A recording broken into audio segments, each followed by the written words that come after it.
Assalamualaikum warahmatullahi wabarakatuh. Bismillahirrahmanirrahim. Sebagai bangsa Indonesia, rakyat Indonesia, tentu kita juga menyoroti bagaimana hasil dari drawing round 4 untuk menuju ke Piala Dunia tahun 2026. Di mana Indonesia ini ternyata satu grup dengan Irak dan Saudi Arabia. Nah, tentu saja ini menjadikan satu kondisi yang bagaimana hal yang sesungguhnya bisa juga berarti menguntungkan atau bisa terjadi merugikan. Karena Indonesia dengan Uni Emirat Arab ini pernah ketemu dalam round 2 dan kebetulan Indonesia ini mampu mengalahkan.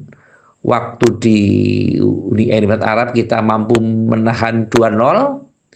Kita masih ingat barangkali bagaimana Marcelino Ferdinand yang brace atau menciptakan 2 gol. Yang tentu saja ini menjadi sesuatu yang luar biasa. Dan dengan Irak kita juga dari 9 kali pertemuan kita mengalami 8 kali kalah dan 1 kali imbang.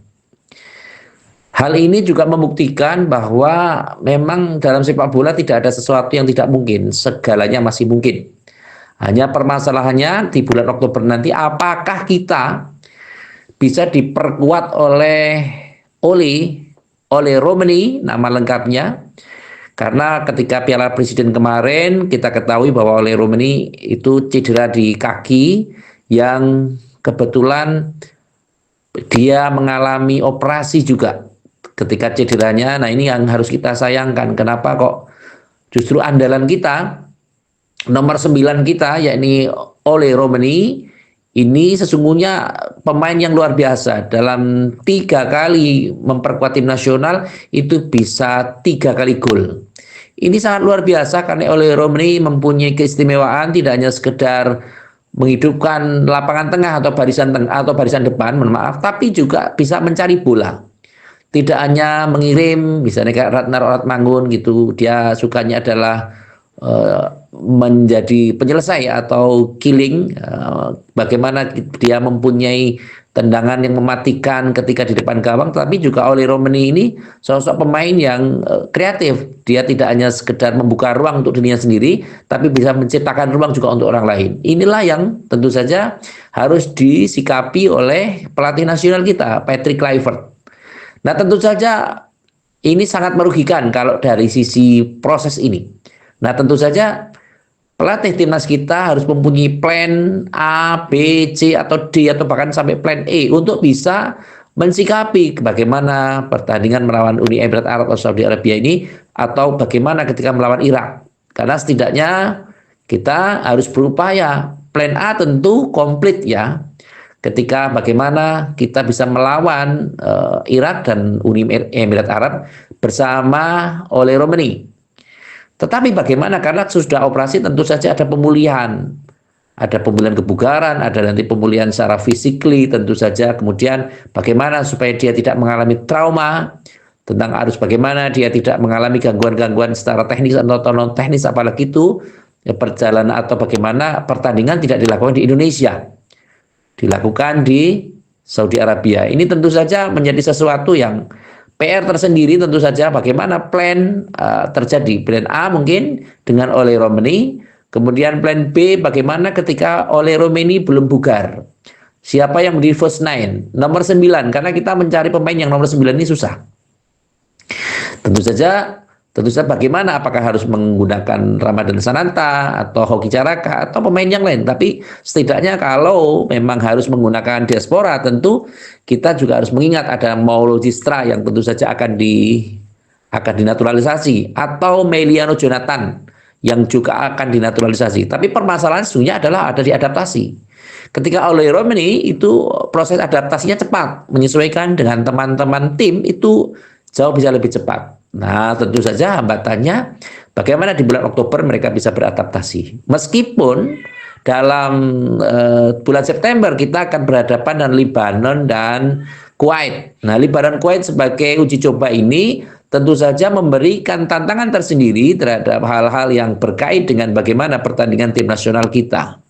Mau tidak mau, suka tidak suka, tentu saja kita harus berikhtiar secara baik, secara bijak, dan secara benar untuk bagaimana mengkondisikan supaya timnas kita mempersiapkan diri dengan baik. Tentu analisa pertandingan harus segera diciptakan, dan sesungguhnya kenapa kita bisa memperoleh kemenangan setidaknya di round 3, round 2, sampai sekarang round 4, ini sesungguhnya terkait dengan bagaimana pelatihnya. Nah, tentu saja kita harus teliti apakah nanti Patrick Kluivert ini bisa memberikan yang terbaik, karena ketika round 3 kita masih latih Sintayong. Nah, Sintayong ini tentu saja juga jasanya tidak kecil untuk timnas kita, untuk bangsa Indonesia, sehingga dalam hal ini perlu kita pahamkan sama-sama.